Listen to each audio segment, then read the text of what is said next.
Hello, this is Storybooks channel. New videos are posted every day. Subscribe and click the bell. Harry dialed Emily's number for the umpteenth time, but to no avail. She didn't answer. She'd promised to let him know when she got there, and not a peep. How could this be?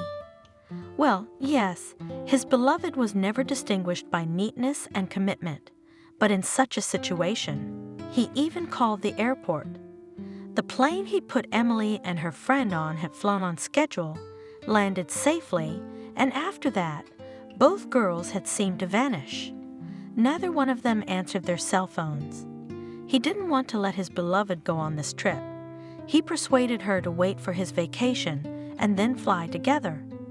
But no, alone in a foreign country, because anything could happen. He rushed around the apartment for the second day, dialing Emily's number, then Emily, then her friend, but the answer was silence. Why do you keep looking for the fifth corner? At least go eat a proper meal. His mom called him irritated. How do you not understand? I'm worried. If something happened? The son replied. I see. It happened. The girls went out.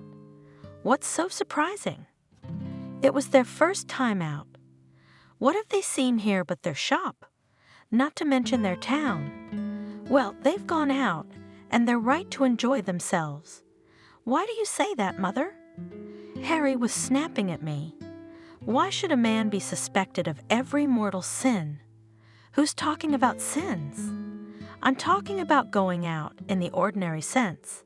Sightseeing, swimming, sunbathing. It's all new, it's all different. It's not up to you, and rightly so. Let Emily have her fun. She'll be calmer from now on. They say that he who has not had a good time in his youth will go mad in his old age. Do you want that? Don't you know any other way of things? Does a man have to go out, either in his youth or in his old age? You don't know of any that don't go out at all. Harry was irritated, anxious, and then his mother said such things instead of calming him down. Of course, she hadn't liked Emily or Mary either, from the beginning, but that wasn't a reason to talk down to people. I know all about it. I never went out much. I never had time. And I'm not that kind of person, but things happen.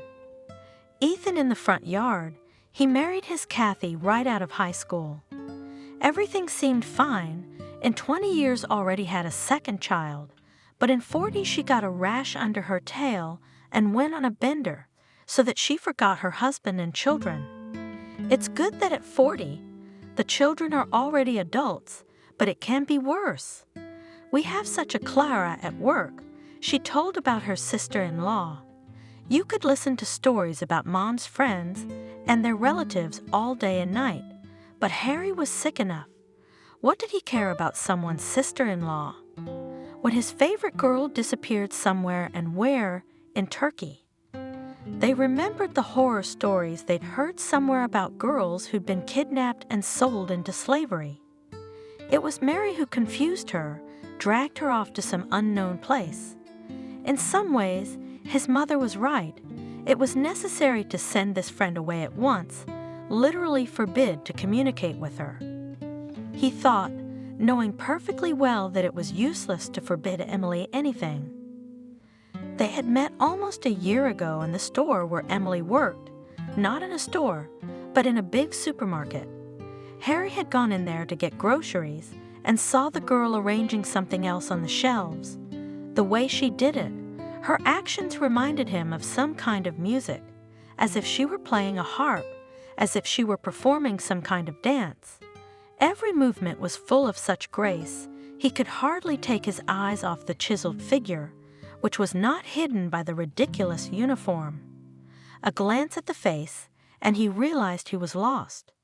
There are times when a girl's figure is beautiful, but her face is so bad. It can be the other way around, and her face was perfect, at least to Harry. He couldn't pass her by, so he went up to her and said, "How cleverly do you do that?" And he was surprised at his own determination. He'd never tried to meet a girl on the street or in a store. Of course, the girls he had 25 years old, there were, but they were former classmates, fellow students, that is, those with whom to get acquainted specifically was not necessary. Experience. The stranger replied cheerfully, turning to Harry and lighting him up with her smile. "And you live near here, I suppose? I've seen you before." Crazy. She had seen him and even remembered him. How could he have missed her? "Yeah, I used to come into this store a lot." "Yes, I'm in the next block. I come here, but why haven't I seen you?" "That's impossible. You can't be missed." Harry was really impressed. "I'm not always in the store. Sometimes I'm at the cash register, and there's a lot of them." "Emily, stop talking. You'll earn your remarks." Through a woman running past. "Oh, sorry." Harry realized. He took a jar from the shelf, pretended to look at it, and talked to the girl about the goods. "Are you guys so strict around here?" "What time do you work till?" "At 10 I finish, at 11 I leave, from the other side, and the service entrance." Without looking, said the girl, and turned around again, suddenly winked with a slightly slanted green eye. "We really can't talk during work. I'll meet you," said Harry. Tossed the can into the basket and headed for the checkout. "Emily, then, is my one and only." He thought and had no other thoughts. It was only 4 o'clock in the afternoon, but he was ready to take a watch at the service exit, or better yet, to stand there in the store, watching Emily, guarding her from other men's gazes. But he had to take the groceries home, and it was ridiculous to be on the street or in the store in case they took him for a thief and Emily for a fool. No, he's an adult. He should behave like a grown-up, serious man. At home, Mom, sorting out the shopping, was surprised. "Where are the carrots? He didn't buy any greens. What's the butter for?" "We have it. I'd asked you to buy chicken, but you bought some half-finished products. What should I do with them?" "You didn't buy rice either. And why did you buy sprat and tomato?" Twirling the same can in her hands, the woman was annoyed. "What am I going to make dinner out of?" "Your sprat." "Mom, I really like sprat and tomato. Today I'll eat it for lunch. I don't need anything else." "I'm sorry. Do you want me to go again? For the chicken and everything else?" "No, thanks. Sending you is a waste of time. I gave you the list. You're so stupid." But Harry wasn't listening. He went to his room and threw himself on the couch, holding the jar in his hands, which were touching Emily's hand, and lay there with a blissful smile, waiting for the time to pass. Peeking in the door, Mom, of course, guessed it. It was clear. He's in love. "And what kind of sprat do you like?" "Tell me, please. Not a sprat, Mom, but the best girl. I'll introduce you soon, and soon we'll be married." That's how it is, and send them to the store, and instead of buying everything on the list, they will fall in love with a sprat and lie with it in their arms. The woman grumbled and went to the kitchen. Miranda, not that she was very worried about this behavior of her son. A grown man, what can I say?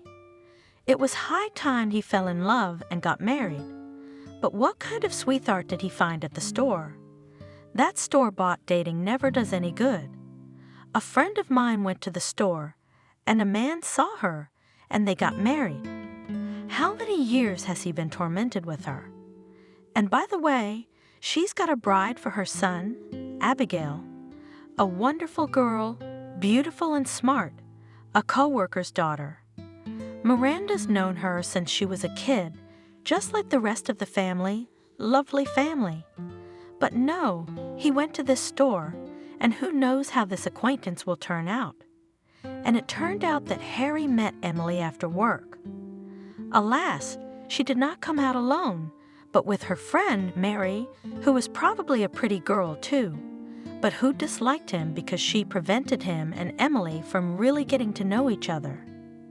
But Mary apparently, felt it was unnecessary and quickly left them alone together. And thank you for that. You must be tired. Harry asked, introducing himself. No, I'm very energetic, she answered cheerfully. And anyway, let's be on a first-name basis. We're not at a reception. The girl's cheerful mood relaxed Harry, and together they walked to her house, chatting casually. The young man learned that Emily, like her friend, came from a small town. They wanted to enter somewhere, but failed, so they had to get a job in a store. We didn't want to go home with nothing, but we didn't want to go home at all. There's nothing much to do there. We want to achieve something more, so in a year we'll probably prepare better and go to school. Or we'll figure something else out. We're not going to put the cans away until we retire. And we live in this house. We're renting a 2-person apartment on the 2nd floor. You see Mary's home. Why don't you come in? Harry, I'd love to come in, but Mary's there, and she's a chatty girl, so we can't be alone together. He didn't want to be alone with Emily, but he didn't think of anything intimate. No, he just wanted to be near her, to talk about everything, to learn more and more about her. Why don't we go and just sit somewhere? Harry suggested. I'm coming from work, and I need to get changed and clean up, and then it'll be too late, because I'm working tomorrow. But the day after tomorrow I'm off, then we'll go out, okay? So they began to meet on weekends, and when Emily worked, Harry, who worked until 6, met her in the evenings from work, always with flowers with some small but nice gift. Soon the guy already on Emily's rights, as a young man, unashamedly visited their rented apartment with Mary, and the girl herself invited to his place. Emily's acquaintance with Miranda also took place. Oh, the potential mother-in-law didn't like her son's girlfriend, and not because she had another bride in mind for Harry. Not because Emily had any conspicuous flaws. She just didn't like it, and that was all, but the woman didn't express her complaints to her son. On the contrary, she praised the girl both in her eyes and behind her eyes, in conversation with Harry and her friends. Wonderful girl, and beautiful and modest, lives far from home and does not hang around. Behaves decently, works officially, well, just fine. She still found one physical flaw in her favorite son, but she told not him about it, but her friend on the phone. Harry overheard his mom saying, "Yes, she is beautiful, but I look at people's hands first of all, and they are not beautiful. The palm is wide, the fingers are thick, short, some kind of claws, not hands." Harry heard him, but only grinned. He didn't think Emily's hands were ugly, but rather childlike, touching. Miranda did not give up trying to change her son's mind, but decided to act stealthily. She praised her son's choice and admired the girl's beauty, but she kept telling stories about her sons, allegedly her friends and co-workers. "Vanessa, what's going on at home? Her son was so clever and handsome, but he married a guest from some village. She had a baby, and then she got a divorce. Now she wants to take half the apartment from them, and she was such a nice girl, such a sweetheart." Harry was well aware of the implication.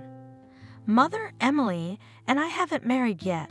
We haven't had children, so we're not going to divorce. Besides, she's not from the country, but from the city, a resort, by the way, where any apartment is more expensive than ours. I'm not saying anything about your Emily. I'm just telling you about what's going on at work. You and I have to talk about something. But what do we talk about?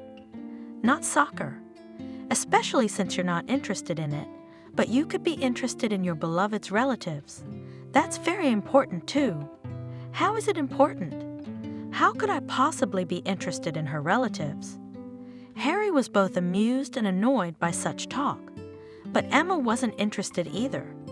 She married someone who didn't remember her kinship, and now she's been offered a good job, and there are questionnaires and checks. And it turns out that this husband's entire family has been in prison 5 times, and now Emma will not see a good job. How's that for a turnaround? I don't like these turns. Emily had no one in jail, and she herself had no jail time, no lawsuits, and no apartments taken away from anyone. Leave me alone with your friends and their kids. Harry was already angry, in fact, and he didn't know much about his beloved's parents. He just wasn't interested.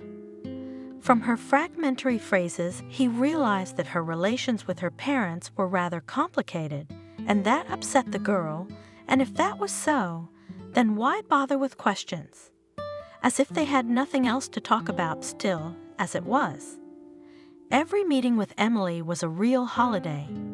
She was so positive, so cheerful, so able to lift his spirits. If Harry feared anything, it was that someone would intercept.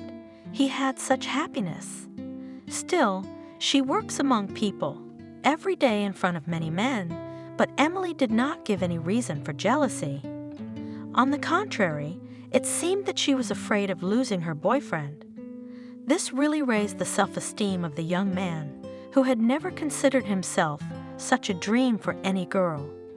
He wasn't trying to bribe the girl, to pay her financially for her attention, not at all. He saw that Emily was not the least bit self-serving. Yes, he was a well-to-do man, earning good money, but he had never heard the slightest hint of even the most trifling gifts from Emily. He himself was happy to give her gifts, genuinely pleased with her admiration and gratitude. Harry himself did not notice that his savings began to melt like sugar in boiling water. He did not skimp on expensive clothes for his beloved, nor on jewelry.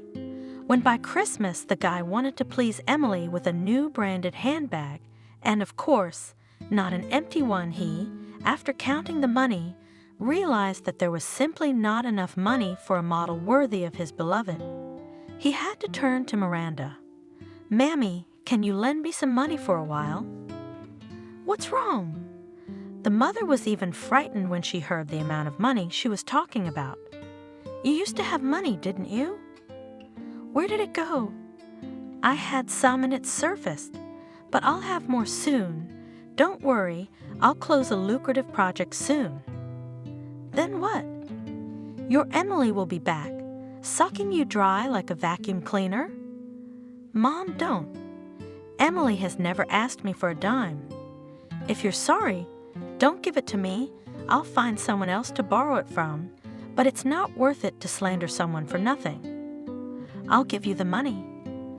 "I'll give you the money, of course, but think what you're doing. You are going to get married." "With what money?" "You'll have to buy everything for the bride and the celebration itself. The wedding will be in the spring. I'll still have time to earn so much." "Don't worry, please. I've never robbed you." Yes, they planned the wedding for spring, because they had not yet applied for it, and there was no engagement, but Harry was already sure that he would get the consent, and the ring for that day had already been bought. It had cost a lot of money, but he couldn't tell his mother about it. Christmas was celebrated, and Emily was delighted with the gift. At the end of February, Harry finally proposed to her, got her consent, and very soon after this momentous event, Emily said that she was terribly tired of winter, frost, eternal darkness, and wanted to rest in Turkey. Harry was surprised at this statement. "How come without me?" "I have a vacation in April, and we planned the wedding for April. Then we'd go on a wedding trip together." "How are you going to go alone?" "Why alone? With Mary, she's on vacation too. Can you trust her with me? We're going for a couple of weeks, so we'll make it a honeymoon trip, like a bachelorette party or something." "I don't know what you're worried about." "You don't trust me, do you?" "Why wouldn't I trust you?" "I'm just scared for you. I don't know what's going on. But isn't it true that sometimes these things happen to single girls?" "No, I'm not letting you go. Let Mary go alone if she wants to." "What are you talking about?" anything can happen at home and the ceiling can fall on your head. For the first time since we met, Emily sounded annoyed. And anyway, I'm not asking your permission. I'm informing you. That's why I'm going now, before we get married. Otherwise, as soon as I become a wife, you won't let me go anywhere. Mary's already gone to get a trip, and now you're starting all of a sudden. You want to hurt my feelings before you leave. Harry didn't want that at all, and realizing that his beloved was going anyway, he decided that he shouldn't spoil her vacation. She was really tired, exhausted for the winter. Let her rest, sunbathe, gain strength and new impressions. And now Emily and Mary had gone away, and for the third day there was no news from them. How could this be? I mean, she knows I'm worried. At least send me a text to say everything's okay. I don't need anything else. If she comes, I'll give her a hard time. What if she doesn't? After a week of not knowing, Harry decided that something should be done because 2 people were missing.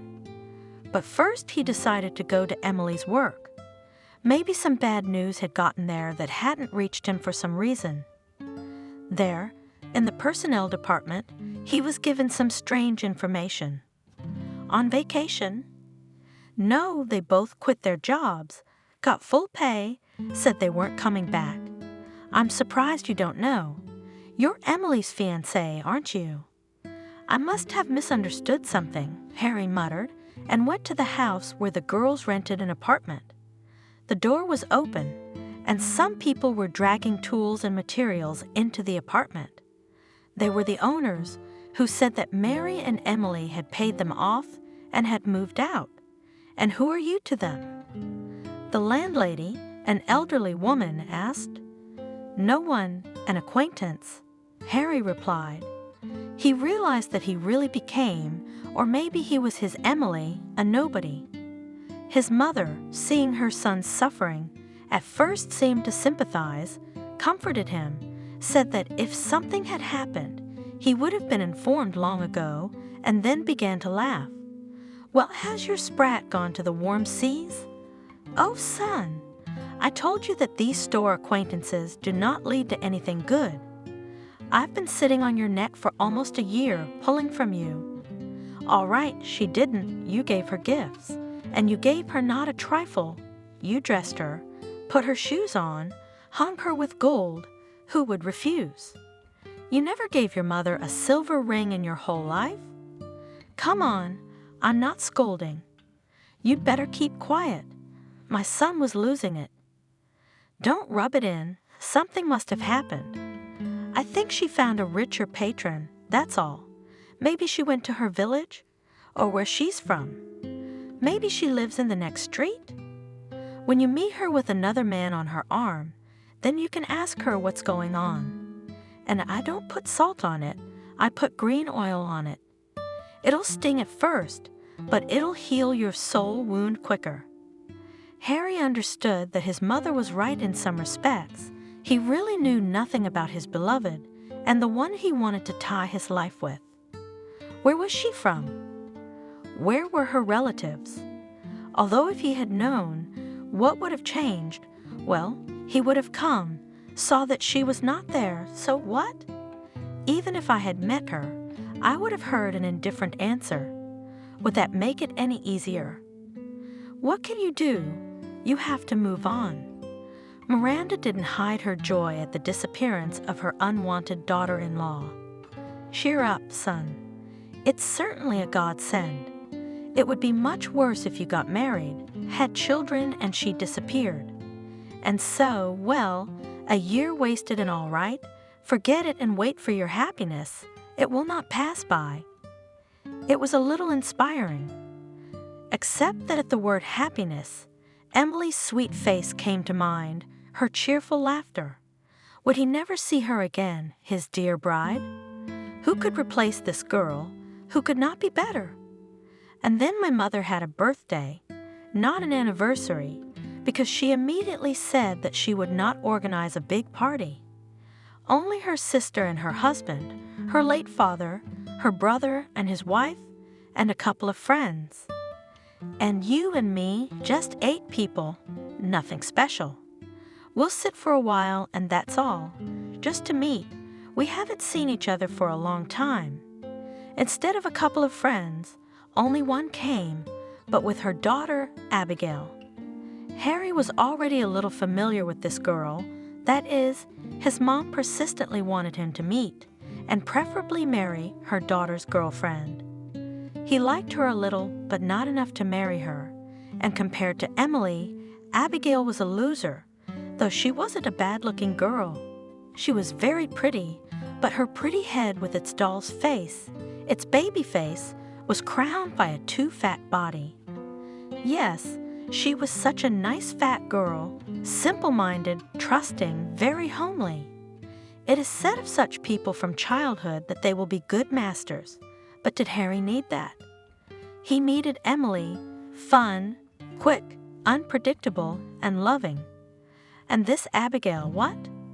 Yes, a good hostess. She's probably good at making soup. But loving? No, she hardly knows what that is. At table, of course, he was seated next to Abigail, told to look after her, and Harry dutifully offered her various dishes, served her bread, napkins. He did not know what to talk to her about, so they said nothing to each other except thank you and please. Then the men decided to go out on the balcony to smoke, and Abigail's mother suddenly jerked, obviously pushing her daughter under the table with her foot and making some significant grimaces. Abigail realized, "Oh, Miranda, I'm so grateful to you. Such a lovely evening, but I have a headache. Mom, should I go home?" "I wanted to talk more. What's your hurry?" Her mother was upset. "I can walk home alone. It's not far. It's late. It's getting dark. So I'll walk. I'd love to walk too," said Harry. He and Abigail went out of the house. He was about to go to his car, but the girl held him back. "Don't. You've been drinking." "I'd love to walk. It's such a beautiful evening. I'd love to get some air." And her hand slipped under the young man's elbow. "I'd love to walk too." Harry smiled, looking at that hand, unexpectedly very beautiful, white, with smooth skin, long, thin fingers and sharp, manicured nails, not at all like Emily, but Abigail was the opposite of his favorite. Well, if Emily was Emily, why not Abigail? We should get married anyway. It's high time she got married. Our mothers have married us off long ago, and we shall be a decent couple, and what's the matter? I've had love before, and I'll never have anything like that. It was uncomfortable to keep silent, so he decided to talk to Abigail a little. "You're probably just tired of sitting at this boring party, among people who are not old?" He asked with a smile. "Why not?" Abigail replied eagerly. "Your mother organized everything so well, and it's not so old that it's boring. It's just that I've got a bit of a headache. Do you do anything fun without your mom? You know, companies, friends, clubs," and immediately regretted his question. It's clear that Abigail is a homebody. What kind of clubs? And indeed, the girl mixed. Well, with friends occasionally sit somewhere, although no, that I will lie, not really. I go somewhere and with someone to have fun, but I do not need it and do not need. I love my home. I love to read, watch movies, do crafts. I'm boring, aren't I? Why not? Harry exclaimed quite sincerely. Not at all. You're the right Abigail, the right kind of woman for life, for happiness, for family. I suppose that's what a woman should be. It would be worse if you were 25 and running around dancing. I'm already 26. Abigail sighed. And no family. Maybe because I didn't go dancing, where would I have met? I work in a women's collective at school. At the institute there were mostly girls.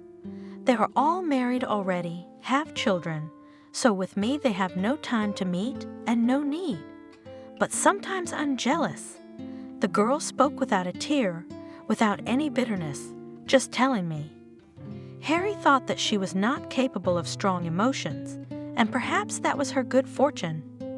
It's just that my mom keeps trying to fix me up. Abigail grinned. Here's to you too. I realize my mom's been hinting for a while that you'd be a better choice. Why don't we just humor our moms and get married? I said it and I was scared. What if she said yes? No, I mean, she's a good girl. Maybe she's the best option, but what if Emily comes back? Abigail, as if reading his thoughts, grinned. Aren't you afraid I'll say yes? I'm not going to say no, but I don't want to do it on the fly. I need to think about it, to talk, to get to know each other a little. Isn't that right? And if you change your mind tonight, I won't remind you, don't worry. I'll just consider it a joke. Here's my house. I'm not inviting you over. I'll come back later, okay? In the meantime, you can call me if you want to talk. You're right, Abigail. You're so right. I'll definitely call, and we'll talk about everything else. Obviously, we're not going to register the marriage right away. That was the end of it. Harry did not go home at once. He decided to take a walk along the street, to wait for the guests to leave, to avoid questions, hints, and advice from older companions who had lived their lives and knew better.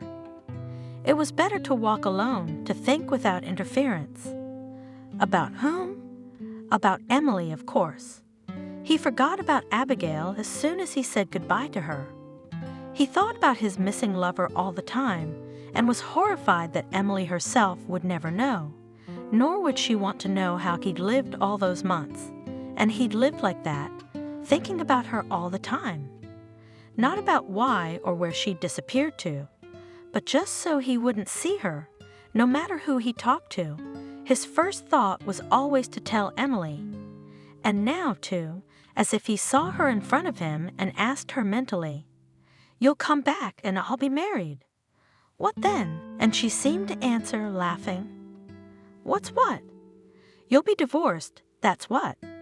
He came home and the guests had gone, and his mother was doing the dishes, and when she heard her son open the door, she came running out of the kitchen, asking him questions. "What took you so long, Harry? Did you see Abigail off? What did they talk about? Did you go to their house? I saw Abigail off. We talked about personal things, but I didn't go to her place." Harry gave a short report. "Oh, well, what did we talk about? Why can't you say a word to your mother?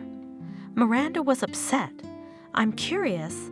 I've been dreaming about it for so long. What is it? What were we supposed to agree on in half an hour?" "We just talked, agreed that we'd call each other, and then we'd see. We haven't planned a wedding yet. It's a little early, isn't it?" "Well, of course, we should talk first.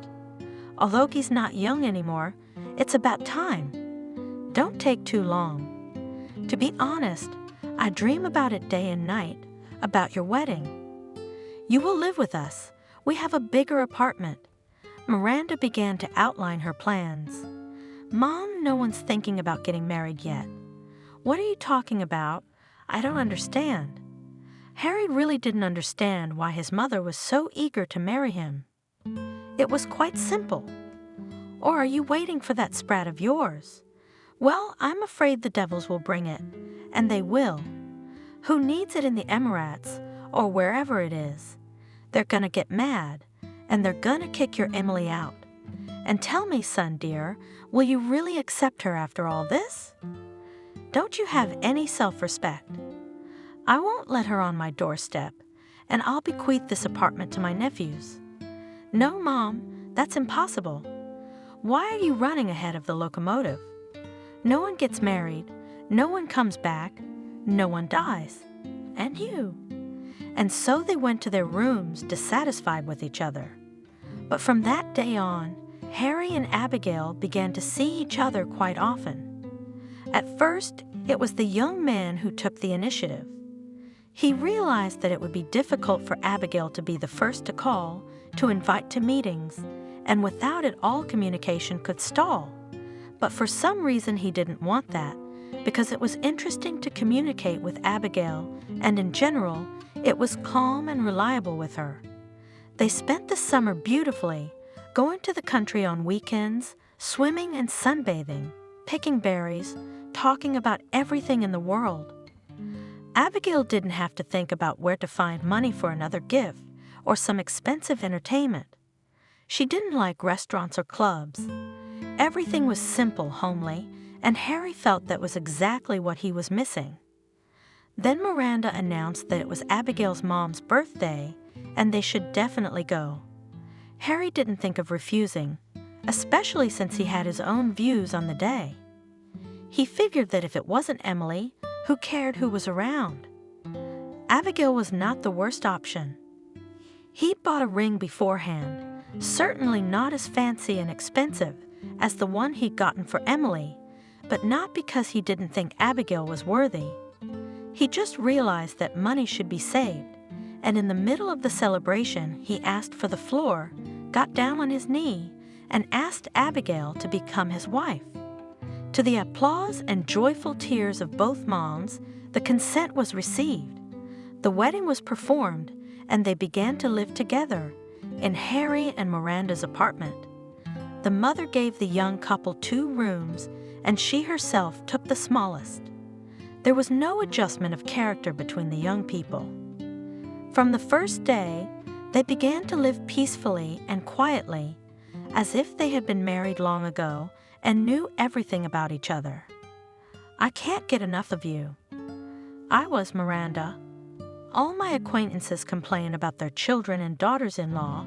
They have one thing wrong or another. But you are just like Dobes. We are like old landlords, all the talk about what to buy, what to cook, but at best, what movie to watch in the evening, and we are not even 30 yet. How many years to live like this, from breakfast to dinner, from work to home, from home to work? Yes, you can call it stability, but you can also call it green longing. Saved from this routine, memories of her, of Emily, with her would be a completely different life. Soon, and in the measured existence of the young family, came a change. Abigail announced that she was pregnant. This was a great joy, but also a source of great anxiety for everyone, both for the future parents and grandmothers, especially since the pregnancy was quite complicated, and at the ultrasound it turned out that Abigail was carrying twins. It was a happy expectation of a miracle. 2 new people were to appear in the world at once.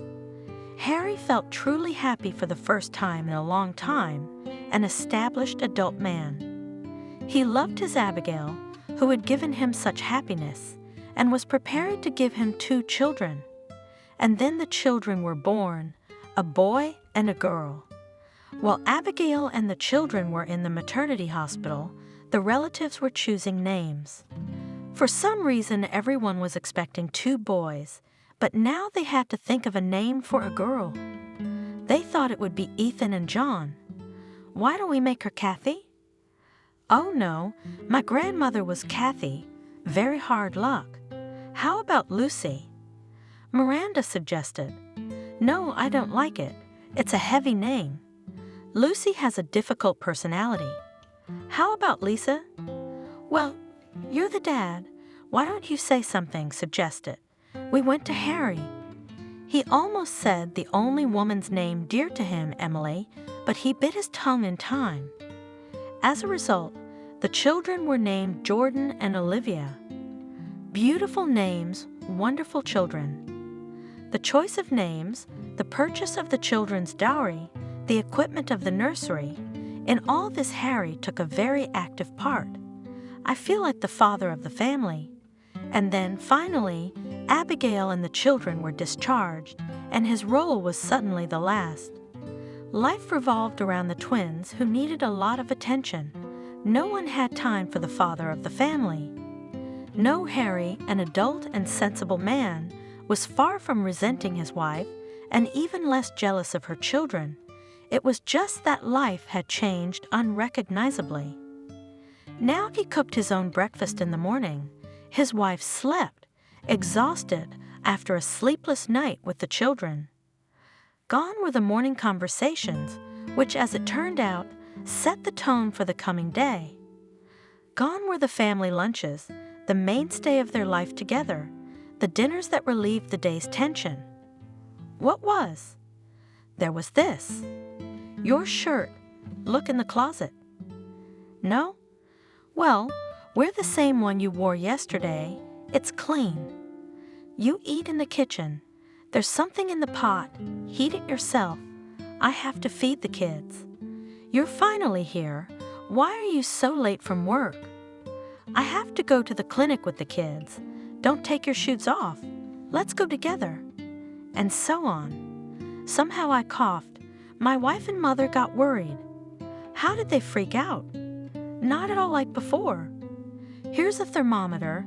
Drink some decoction. Take some mixtures. Put on warm socks. No, not at all. Abigail was worried in a different way. Do you have a cold? Oh, stay away. Don't go past the nursery. Go to the bedroom and stay there. I won't come in, I'm sorry. I don't want the kids to get sick. Even without a cold, he was afraid to go near the children. God forbid you breathe out some adult germ on them. So that's it. He became an extra in his family. Not to talk to someone, not just sit next to someone and like to reproach no one. What else was missing? Not to complain that his wife gives too much time to the children, but it was dreary and lonely.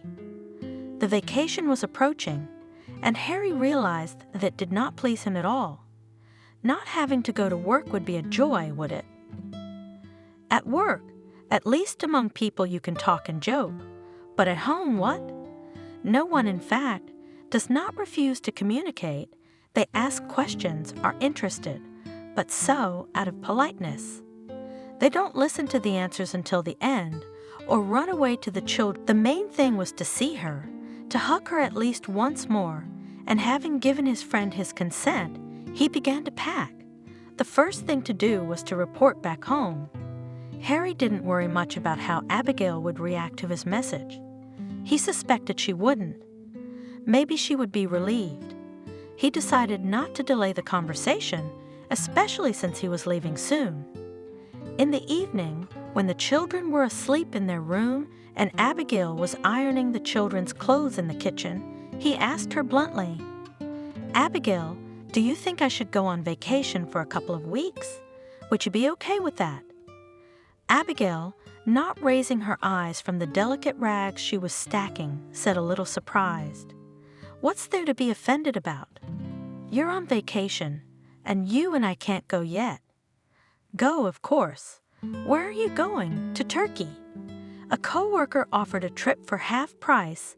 It won't be too hard on the family budget. All the more reason. Go, of course, I'm not going to object. And Abigail, smiling brightly, looked at her husband. How do you know? If she had cried, rebuked him, discouraged him, resented him, maybe Harry would have refused. He loved Abigail and the children, and he didn't want to cause them any trouble. But if his departure wouldn't upset anyone, why not go? As it turned out, it would upset and alarm someone. Miranda heard the conversation between husband and wife. She did not interfere at once, did not comment on what was going on, but later she came upon her son. "What are you up to, Harry?" Furiously, she whispered to her son, "What turkey?" "Abigail, so here to kill, and you go to warm your belly? But you two are here, and your mother comes almost every day. I don't have to do anything, and I'm really tired. When the children are older, I'll let Abigail go on vacation alone, and we'll manage here, won't we?" "You will, yes, even though you're not familiar with your own children now. Anyway, don't avert your eyes like I don't know why you want to go to Turkey. Didn't you get a message? But that's too much. I didn't get any news, Mother, and don't make up nonsense. Let's say Emily is in Turkey, but where in Turkey? I have no idea. You think I'm going to run all over the country looking for her? You would, and I assure you, it's a small world. So you have my word. Don't go anywhere, stay home with your wife and kids. What kind of vacations are vacations when the kids are small? It won't end well, you won't find Sprat, and you'll lose your family. Abigail, of course, is quiet, patient, but no patience is unlimited. His mother's words had no effect on Harry's decision. He still went on vacation with a friend. Yes, his mother was right. He had hoped to meet Emily, although he did not believe that it was possible. But the truth was for Miranda. The world was too small. When he checked into the hotel, Harry saw a girl of familiar appearance behind the desk. It wasn't Emily, but the face looked familiar, and he realized it was Mary, the friend his sweetheart had left with. He rushed to her, hoping to find out about Emily, but when she came to the counter, Harry couldn't resist. "Emily, is that you?" With joy and anguish, he said, approaching the girl. "Your papers." With a professional smile, said Emily, holding out her hand for his ticket, and with the same smile, without looking at him, said, as if continuing the business conversation, "You can't come here. Come here in 3 hours. I'll finish, then we'll talk." Everything was just as it was then, 3 years ago. Gasping with happiness, thought Harry, going to his room. And she was still as beautiful, light, cheerful, and loved to tears. Thoughts of Abigail, his mother, his children were gone. It was as if they did not exist in his life, as if he and Emily had parted recently, without having time to change something in their lives. The next 3 hours lasted endlessly. His companion tried to find out something, but Harry answered in vain, and he went to the beach alone, having achieved nothing. Harry, long before the appointed time, was already standing at the service exit, keeping his eyes on the door from which Emily was to appear. She came out, saw Harry, and flashed him her unique smile. Harry went up to the girl and put his arm around her. "Emily, darling, how I've missed you. How I missed you." The girl hugged him too. "I was always thinking about you," she whispered. Their embrace was not passionate or strong. It did not feel the heaviness of their bodies, as if two souls met in space and merged with each other. So they stood side by side in silence, as if conversing with thoughts and feelings. Then they separated. They looked into each other's eyes. "Why don't we go to a restaurant?" Harry suggested. "I don't care about restaurants." The girl dismissed him. "Let's go to your room, order dinner there." They ordered dinner and the next morning breakfast. They were so happy together that there was no time left even for the clarification of relations. Harry didn't want to disturb the union of souls by asking what had happened, why Emily hadn't come back, what she had been doing all this time. She hadn't asked much either, hadn't reacted in any way to the news of his marriage. Harry felt guilty himself. He tried to justify himself. "You were gone and I didn't care about anything. They told me to get married, so I did. How do you want me to come back now? You're married, you have kids, but divorce is still a thing. Yeah, you know, it's the wife. She's so indifferent. I don't think she'll be upset. A divorce is a divorce. What's the big deal? What about the kids? I'll pay child support. I've been promoted. I think we'll have enough money to live on. Are you coming with me? No, it's not that quick. I have a contract. I have to work till the end of the season. But don't worry, come on. I won't stay long. Think about it. What's there to do here? You think it's good to be alone all the time. Mary and I have already split up. She's got a boyfriend here. We live apart. We don't talk much. Emily, I swear you'll never regret coming back. They spent the whole week together, but when they were going back to the airport, Harry met his friend. You had a lot of fun, I see, he said with a sneer, either with disapproval or envy. What kind of a hottie did you get? Former love? And present and future and forever. Harry replied with a distracted smile. Are you going to go on a date once a year? My friend asked. Why should I? She's coming. She promised to come back to the city. She has a season to finish. She has a contract. Harry explained. What about it? And the fact that you've got a family, you've forgotten about that, haven't you? His voice grew colder and colder. What's family got to do with it? There are such acts of civil law as divorce. Don't you know? Harry was already angry at his neighbor's words. I do, and I know what a pleasure it is to get divorced, but you. Think about it. You've got Abigail the Gold. What about this one? How did she end up in this hotel? Who cares where she works or how she got there? We love each other. She promised she'd come. And Abigail? What can I say? Yes, Abigail Gold. And that's why I hope everything goes well with her, without too much scandal, without screaming, and without tears. Well, if it does, I feel sorry for Abigail. 2 kids after all, and here. Oh, stop it. What's wrong with you? I don't know. Stop shouting. It'll be all right. It'll be fine. The main thing for me is to get Emily here, and I'll take care of everything else. Everything else can be taken care of.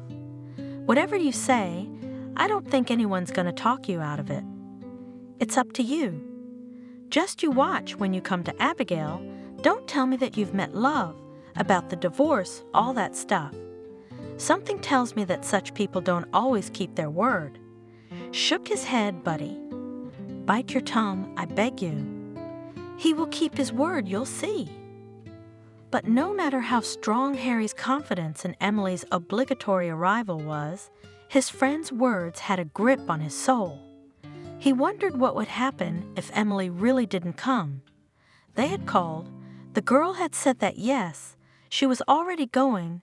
There was a month, a week left to go, but the confidence was shattered. Harry doubted, and every day more and more, he was nervous, lost his appetite, slept badly, irritated, and Abigail as if she didn't notice anything. Her husband said nothing, and she, seeing his condition, offered some drops, decoction to calm his nerves, and only that. She wrote off Harry's mood after the vacation as nervous tension, and she herself was quietly rejoicing at his arrival, telling him about the news, mostly about the children. Sometimes only he caught her testing glance, but he kept silent. Indeed, why upset her before her time? Miranda, on the other hand, could not be deceived. She saw the mood in which her son had returned and guessed the reasons for the change. At first she kept silent, but then, left alone with Harry, she asked him if he had seen his sprat. How is she doing? She's probably coming to visit. Mom, please, whether she's coming or not, whether she's seen or not, let's not talk about it. My son turned away. I'd love to never know anything about her at all, but thanks to you. Anyway, it's up to you. But I beg you not to upset Abigail. After all, she is your wife, your children's mother. You can't change her for this one. Think about it. How are you going to live if you tell Abigail now and break her heart? Remember, I'm on her side, on Abigail's side, and I don't want to know you if you ever mess with that pest again. I ain't gonna break nobody's heart, and I ain't gonna tell nobody nothing. There's nothing to tell, Mom. Stop it, please. It hurts to hear everything you say. Harry was hurt by the fact that no one believed in his beloved, that mate, that Mom. Everyone was sure that Emily wasn't coming, that she had spun around again and given up. And he was sure that she would definitely come. There was nothing left to do but hold back, not saying anything yet to Abigail, who had become even more of a stranger after he'd passed 2 weeks next to the one that seemed to have been made for him.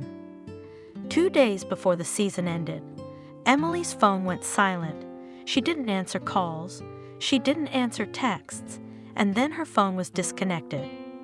She disappeared as if those 2 weeks had been some kind of dream, and they were, in fact, a dream. He just went on vacation, just met there the one without whom it is difficult to live, but you can, and you can even happily. His children are growing up. His wife loves him. His mother, however, sometimes looks at him the same testing, and sometimes even mockingly. That's what is funny to her.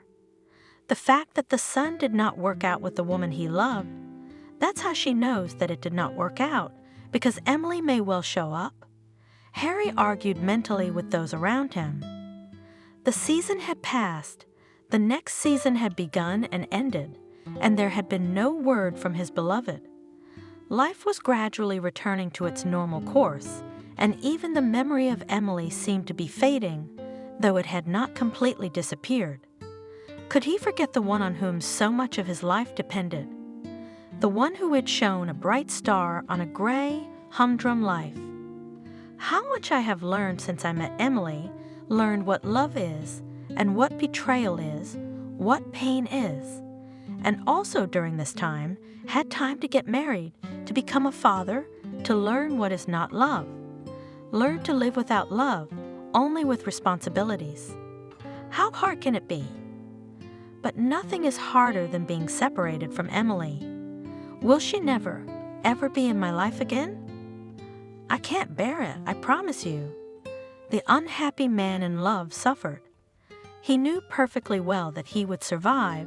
He had already survived it once, and this time he would manage somehow, and perhaps he would meet her again, and maybe even more than once. Christmas was approaching, the first such holiday for children who were about to turn a year old. They decided to celebrate it at Abigail's mother's house. She was ill and couldn't come, so they couldn't leave her alone for the holidays. First thing in the morning, Harry took his wife and mother and children to his mother-in-law's house and returned home to grab some dishes they had prepared, but did not take at once. Left alone in the empty apartment, he sat down by the table, pulled out his cell phone. A couple of miracles, if fairy tales and soap operas were to be believed. No word from Emily, of course. She hadn't answered her phone in months, and she wouldn't now. She could have at least texted for the holiday. Congratulations, happiness in your personal life, but no. Why don't you dial her number yourself? So Harry decided to do it, and he did. Oh my gosh! The phone was answered. The world's most precious voice answered. Hello, Harry, is that you? Who else, Emily? Where are you, tell me? I can't go on without you. I'll go mad without you, understand? He shouted, almost sobbing with happiness. And I'm here, I'm in town. Harry, why don't we meet? I'm staying at a hotel now. I've got a room. As if nothing had happened, Emily said. Tell me the address. I'll be there in a minute, please. But don't disappear again. I'll be right there. My darling, my only one. Forgetting that they were waiting for him at his mother-in-law's house, that he had to bring some more salads, Harry jumped out of the apartment to run, drive, fly to meet his beloved. At some point, though, he pulled out his phone, quickly typed a message, and sent it to his wife. It's all right. Don't wait, urgent business. How Abigail would understand these words, he was not interested. Let her understand as she wants or understand nothing. That was not the main thing for him now. He was on his way to meet the woman he loved, the only one in his life, and they would never part again. He would never let go of his Emily, and his hands were shaking so much that he couldn't write anything else to Abigail, but he wanted to write everything, that they were getting divorced, and that he loved someone else. He didn't write, but fine, it was all the same. Why write, we'll have to meet again and say everything in person, and then her mother will tell her if she doesn't understand something. All right, Emily is here. She's not in Turkey anymore, she's at home here. and now I will not let her go anywhere, never and for no reason. He thought, hurrying to Emily's room. Everything would be different now. Everything would be different, just the way he wanted it to be, just as long as she didn't go anywhere else. Emily opened the door for him, still as fresh, beautiful, loved. Emily, I beg you, tell me, what do you want? What are you missing? Anything. Just don't disappear again. Don't ever disappear. I'll do anything for you. Do you believe me? From the doorway he shouted. Emily was silent and slightly bowed her head, looking at Harry with a smile in which perhaps there was deceit and betrayal, but there was also love, and for that, anything could be forgiven. Come on, Harry. New Year's Eve is coming. Let's celebrate it properly, shall we? Without answering, the girl said. Her gaze, the sound of her favorite voice was freezing. Harry hugged his beloved, kissed her, felt her kiss back. Only close to midnight did he come to his senses, edge of consciousness. Harry heard his phone ringing. He realized that his family was worried, hurt, perhaps angry with him, but what did it matter when he was near his beloved? Absolutely none, and there was nothing to answer him, not to his mother, not to his wife. Oh, Harry, it'll be Christmas soon. Let's order dinner, champagne, something else. It's a holiday. You can't just sit around all night. It's good not to sit around, but we won't be satisfied with love alone. The menu was next to the phone. They ordered what they needed. I wish that we would never part. Harry made a wish, piously believing it would come true. It was unknown what Emily had wished for, but they spent the night together and were happier than ever. Harry's phone rang a few more times, then went silent, and the next day, the fairy tale began to crumble. Emily informed him that she had to go back to Istanbul. Why? Don't go, darling, but I'm telling you, I can't live without you. Please stay, but not forever, not until spring. I can't stay, Harry. I've been offered a job there that I'll never get here, and I'll never get money like that. So there's no way I can stay, you know. I love you. I need you. But I'm sorry. Why don't you come to my place? I'll come, but I have a job here, and what will I do there? Begging? Sit on your neck? Okay, I'll think of something. I'll talk to you. We'll find you a job. Emily spoke coldly, businesslike. Pack your things.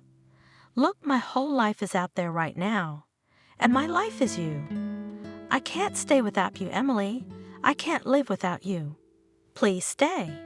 Harry begged. My darling, my only one. The girl softened. I'm sorry, but I can't go back to the store. I can't rent an apartment here. I can't stand this cold. I can't live without sunshine for 6 months. I can't even do it for you, you know. That's why I'm telling you to get your affairs in order and come back. Emily, I haven't given up hope, Harry. Well, Emily, all you think about is yourself. Can't you live? I was getting angry, Emily. You've had a great life. You've married and had children, and your career's on the upswing, and now you want to have a mistress at your fingertips? That's convenient, and how I'm going to live my life doesn't interest you. I'm telling you I'll get divorced, we'll live together. You won't work at all, but you didn't get divorced, and you share the apartment with your mother, and I won't live with her. And from your paycheck, deduct child support for the 2 kids, your wife, and maybe your mother. What's left for the 2 of us? Harry, don't hold me up. I'm gonna miss my plane. You can walk me out if you want, but without the wailing. Harry drove his beloved to the airport. He was so depressed that not that wailing, words could not say. At least don't disappear, stay in touch. That's all he asked. I'll think of something, I'll be there. We'll be together, I promise. Emily promised not to disappear, said goodbye and left. as if vanishing into thin air. It was time for Harry to go home to his family, and he didn't know how to explain his act. What his wife and mother would say was irrelevant. Emily had left. That's what was terrible, and all the others were still there. They wouldn't go anywhere. They'd blow up, and that was it. Emily's gone. That's the trouble. And what these people will say or do, who cares? I won't even resist. Harry thought with a grim grin. Miranda was the first to arrive. "Merry Christmas," she said dryly. "What are you going to tell me about your adventures?" "I won't tell you anything, Mom." Harry sank tiredly onto the bench in the hallway. "You can make something up if you want to." "I haven't made anything up, and I don't want to tell the truth." "Is Abigail in?" "Well, it doesn't take a genius imagination. It's clear without your explanation." "Abigail, you say? Where else would she be? Or were you hoping she'd gone?" "I wasn't hoping for anything." "Let's not talk about it. I'm exhausted, really." "Poor guy, he's exhausted. Are you going to sit in the hallway?" "Well, sit there. What can I do?" Her mother went to her room, and Abigail came out of their bedroom, pale, puffy-eyed, with a drooping face. Harry felt an acute pang of pity for his wife, a sense of irredeemable guilt for her. "Abigail, I'm sorry." He slid off the bench, knelt, and tried to grab Abigail's hand. "I'm sorry. I don't know how it happened." "Don't." She pulled Abigail's hand away. "I don't need anything else. I don't have time." And left for the kitchen without even glancing at her kneeling, bowed husband. He sighed, got up, wandered into the room. Well, everything at home seems to have turned out all right. The mother, of course, expressed her ewe, but even in a lighter form than one might have feared. The wife, but apparently decided to kill with contempt, which is also not the worst option. The pity and guilt somehow subsided. Abigail, to all appearances, didn't really care. That is, when he didn't come and didn't answer his calls, she was probably worried, concerned. Maybe she tried on the role of widow, but now her husband is back. He is alive, healthy, at home, so everything is normal. If she were really dissatisfied, that is, insulted, offended, killed by his actions, would have left, would have filed for divorce. Well, or scandal raised a real scandal, with breaking dishes, tears, violent explanations, and this, nothing else is not necessary. Well, do not need and please, he is also not going to explain or apologize for the rest of his life. He will live and live as before, waiting for his beloved. He won't disappear for the third time. It didn't work out so well before Christmas. Mostly because of his mother, who looked at her son with contempt, pressed her lips together, refused to eat with everyone, and hissed something judgmental. Abigail also withdrew at first, talking little, that is, almost never communicated with Harry at all. It was hard to live in such an environment, especially since there was such an icing of relatives on Christmas vacation. Even at work, there was no escape from such a harsh atmosphere. If the women wanted to punish Harry in this way, and to get some special apology from him, they miscalculated. The more his wife and mother turned away from him, the further he himself became estranged from them. He liked walking, though the weather was not favorable for it, but he was sick of sitting at home. Besides, there was always the possibility that Emily would call, and he would not talk to her in front of his own people. But she did not call, and she answered Harry's calls very seldom, referring to her work, but she did answer, and was so affectionate, so sweet in these short conversations. That's what a real woman should be like, and for me it was Emily who was perfect. And Abigail, what? She's a fish, she doesn't live, and she won't let me. I should get a divorce and go to Istanbul to my one and only, already a free man.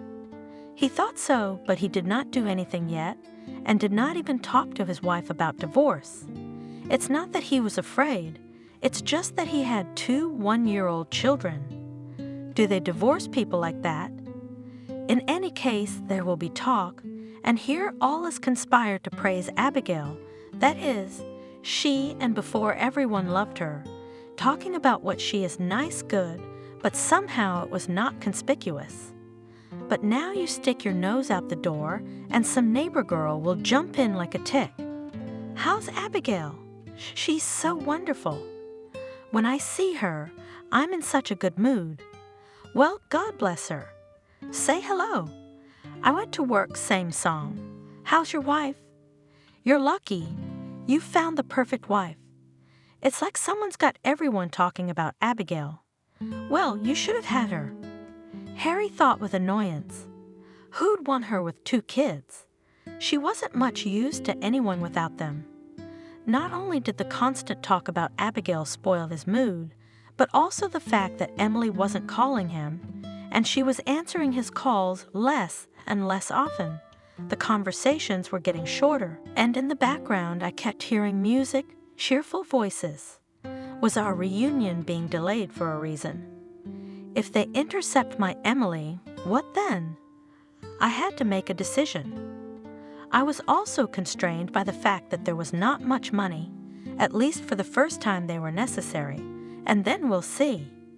It was unbearable to keep everything inside, but there was no one to talk to. Only Mason, a close friend, he dared to say everything that had boiled up in his soul. Mason lived alone, in a rather large apartment, left by his parents, and Harry at one time even had a desire to rent a room from him, to live separately from his own, but did not dare. Mason was his own man in their house, had been friends with Miranda for a long time, and even seemed to have a fondness for Abigail. He never showed it, though. He was always correct, remembering that she was his friend's wife, but he couldn't bear it now. So Harry decided to pour out his soul to his only friend. I've put the car on sale, and I can get a lot for it, but I have some savings left. I'm going to Istanbul. I can't go on without her, my Emily. Are you crazy? What about your family? Mason was surprised. What about family, Mason? I am superfluous there, in my present condition, you know. I can't look at my mother or my wife. Even my children are a burden. Yeah, well, I'm sorry. That's just the way it is. What am I supposed to forgive? I'm not judging you, but you're doing something bad. Aren't you ashamed? I'm ashamed, but not ashamed because I'm sad. I can't go on living like this. Harry was sure he was right. Then why did you get married? To have kids. How will you look them in the eyes later? Mason realized that he couldn't talk his friend out of it, but he felt so sorry for Abigail and the babies. I think they'll understand. Anyway, when they grow up, I'll tell them this: never give up on your love, never settle for less. That may be the best advice they'll ever get, however you get it. No, Harry, I'm not moralizing to you. I'm not a priest. I'm not a teacher. If you want to go, go. I just want to say one thing. Are you sure you're not going to blow it with your love again? How many times has your Emily deceived you? Not again, I hope. And you know, Mason, her deception is worth more to me than any right. And you really don't have to lecture me. I'm not hurting anyone. The kids are young, and Abigail doesn't seem to care if I'm here or not. Look, if you want to go, go, but don't get too cheap. No, I do business with reliable people. They won't cheat. Harry left without understanding his friend's words, without heeding his advice. Mason thought gloomily about how lucky some people were, and how the lucky ones did not appreciate their good fortune. Why should he have such luck, he asked. The love of the best woman, who gave birth to 2 wonderful children, and he breaks away and goes where? To some hussy who doesn't want to know him. Yes, Mason had a thing for Abigail, but she was the wife of an old friend, therefore unavailable under any circumstances. And now, even if Harry doesn't get divorced, which he won't, he would come to Istanbul, see what the beautiful Emily was doing there, and return home with nothing. And Abigail would probably take him in. Harry started packing at home, not really thinking about what he would say to his wife. Mumbled something about a business trip. "Is that so?" said Abigail. "For how long? But how do I know how things will work out? I'll text you or call you. If things go well and the business trip lasts longer, can I consider myself a free woman?" "What are you talking about?" Harry asked unhappily. Was Abigail starting to realize something? "Do you still think I'm a homely clod who can't see beyond diapers and pots and pans? But the truth is, I see and I understand. I know you married me while loving someone else.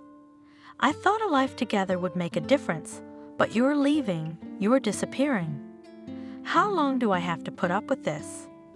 I know you sold the car knowing you weren't going on any business trips. Who put that in your ear? Your mother, I suppose, or some of the sympathizers who feel sorry for Saint Abigail. Well, listen to them, listen to them. No one blows me anything. On the contrary, everyone tries to assure me that you are a wonderful husband and family man, and you would be like that if it weren't for all this. I understand everything, even why you're lying to me, why you won't come clean and divorce me." Abigail's voice sounded sad, but without tears.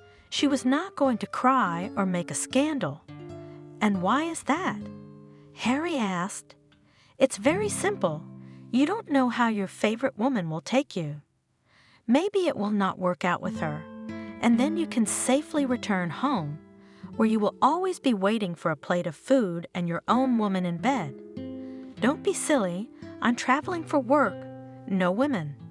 Stop making up nonsense. I'll go and come back. I don't know how long I'll be there. And don't get on my nerves. I want to leave before my mother gets back, or she'll start giving me a hard time. Go on, there's no hurry to get home." Abigail grinned. Harry really didn't delay, took his things, kissed his children, kissed his wife on the cheek, and left without waiting for his mother. He was glad of such good fortune. Miranda would not have been delicate, would have said everything she thought about his business trips, or maybe she'd try to keep her son. That's what she told her daughter-in-law when she got home from work. "What do you mean he's gone?" "Where? Why? What business trips? Why did you let him go, Abigail?" "What could I do?" "Lie across the door? Get down on my feet?" "I still have my dignity.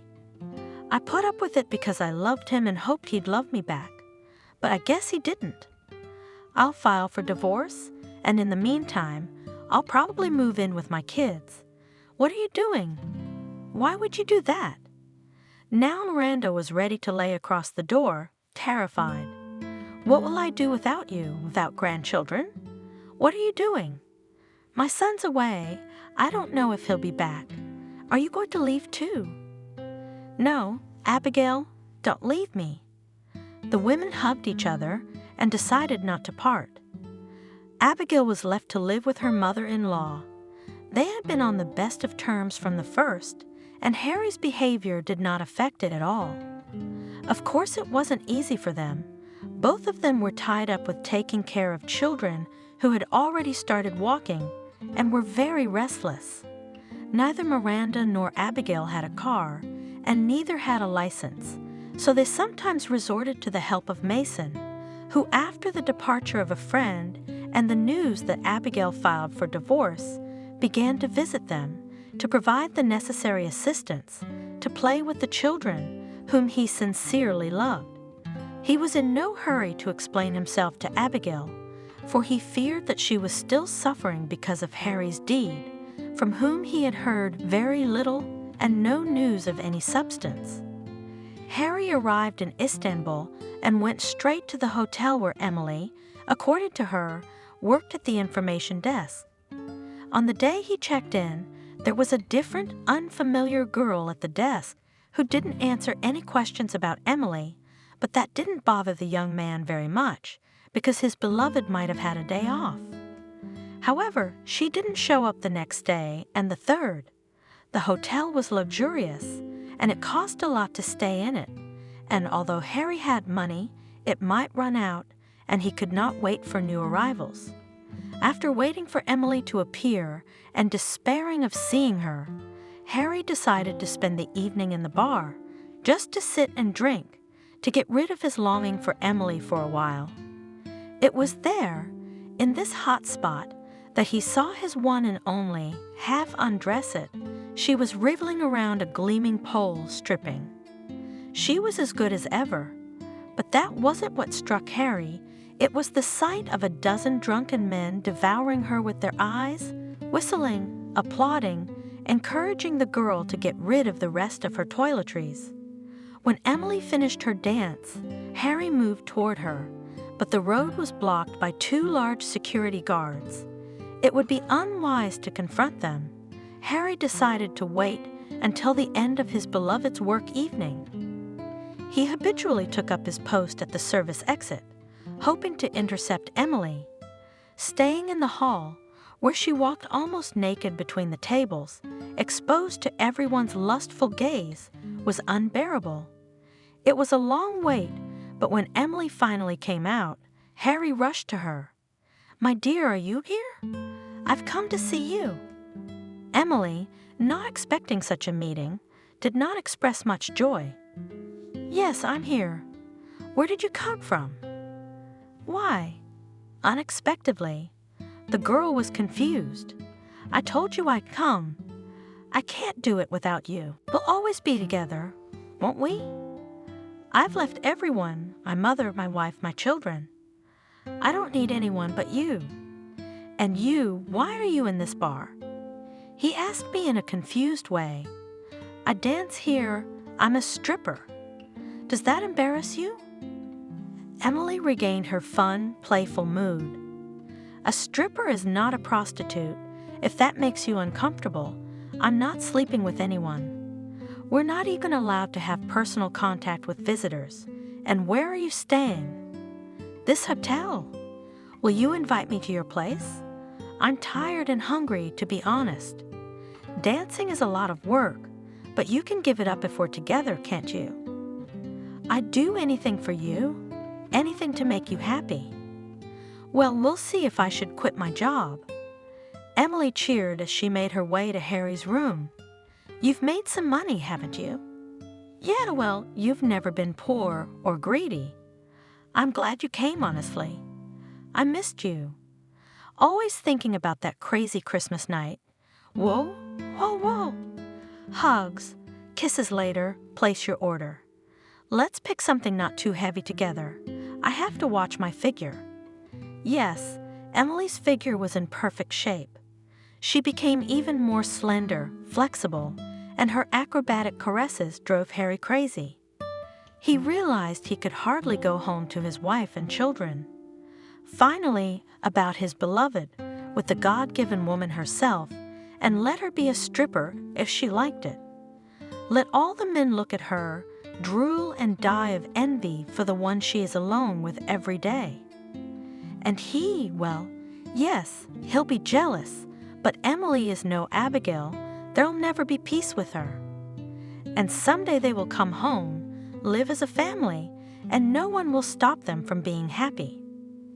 The happiness lasted for 6 months, then Harry ran out of money, and with it his love for Emily. Harry began to hint that it would be a good idea to return home to a place where he could earn money and provide Emily with the lifestyle she needed. Back home. Back to you. My home is here, Harry. I've got work here. I've got money. I've got fame. And what's out there? But I told you, I'll work, I'll provide for you. With what? Vegetables to make soup, laundry detergent to wash your socks. You see, darling, I'm used to all this squalor. I can't stand the thought of this house. No, don't ask me. I'm never going back there. But what are we going to live on? I've got nothing left, and I can't get a job at my social status. So come back, Harry. They're waiting for you at home. You won't be homeless. You won't be unemployed. Don't go whining about how you can't do it without me, and you love me and all that. I've heard it, but I've never seen it done. Well, I've seen things that don't make a man look good. You betray your own too easily. Will you betray me too? Emily, if I betrayed, it was only for your sake, and to betray you, my beloved, how can you imagine such a thing? Exclaimed Harry, wringing his hands. I can imagine it very easily, darling. Yes, you sort of love me now, but only because I haven't turned into a pet chicken. The minute you see me in a kitchen apron and old slippers, you'll start looking for another ideal. Don't shake your head. That's just the way it's going to be. Emily waved her hands in the air. You won't walk around in slippers. We'll have a housekeeper, a cook, whatever you want, promised Harry. I was surprised at how pragmatic his beloved, who had seemed a model of carelessness and frivolity, had suddenly become. The housekeeper? I'd have to pick up her slippers, and you'd have to finish your lunches. How much is your salary? What's your alimony? What are we gonna use to rent an apartment? Or are you thinking of throwing your family out on the street? Or is your mommy gonna welcome me with open arms? Harry, come back here and get some perspective on real life. Emily, but what about then? What do we do, tell me? Harry felt a cold sweat run down his back.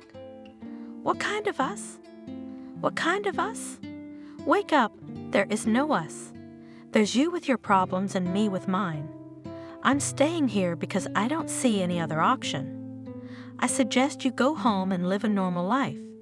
That seems to be the only option too. And mind you, darling, I make a good living, but I'm not going to support you. I haven't gotten to the point where I can pay men yet. It was the end of all hope. Harry still tried to persuade his beloved to leave, tried to find a way to stay in Turkey, but both these options were equally unrealizable. Realizing that he had no money left, only for the return trip, he began to pack, to Emily's great joy and relief. Don't you love me at all? Have you ever loved me? She asked him goodbye. I have. I loved a strong man who could do something, not a whiner begging for love. We had a wonderful time, we were happy, but I can't offer you anything else, I'm sorry. Harry flew home with a heavy heart, so heavy that he feared the plane would collapse under these reveries. He didn't know what he would say to his wife, how his mother would greet him. However, he cared little about that. He had parted from Emily, and probably forever. His hometown greeted him with overcast weather, a fine cold rain. It was as if nature, too, wanted to aggravate his despondency. He entered the apartment, empty and apparently for days. Where had everyone gone? Though it delayed an explanation, it was troubling. Dialed Abigail's number, no answer. The phone was either dead or turned off. Called my mom. Miranda answered right away, but her voice was so foreign and cold. Harry, where are you? I'm home, Mom. Where are you? Where's Abigail and the kids? Where did you all disappear to? We're not in the habit of disappearing. I'm in a sanitarium until the end of the month, and when I get back, I'd hate to have you home. Abigail? I don't know, but I don't think she'll be very happy to see you either. I'm sorry, I have to go to my treatments. Wow, his mother gave up on him. His wife probably didn't either. He didn't have his mother-in-law's number, nor did he want to go to her. Abigail might be there, but he didn't want to talk to her in front of witnesses. Neither did being in an empty apartment. He went out, wandering at first without purpose, but then he saw the house where Mason lived. He decided to visit his friend, to find out how things were going at work, and maybe he knew about the changes in his family. Turns out he did. Abigail and the kids were at Mason's house. It was a real family idyll. Mason and the kids were playing on the floor. Abigail was sitting next to him. Not many people paid much attention to Harry's appearance.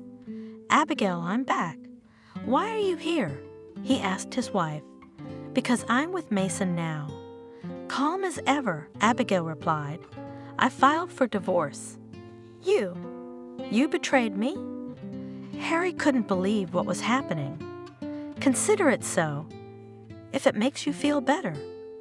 Mason has been more of a father to our kids than you have been in 6 months. Go away, Harry. We don't want to see you." What was there to do? Harry came home without lighting a light, sat in the empty, uncozy, and cold room. That was it. The beloved abandoned, the mother turned away, the wife gone. What's left? Loneliness.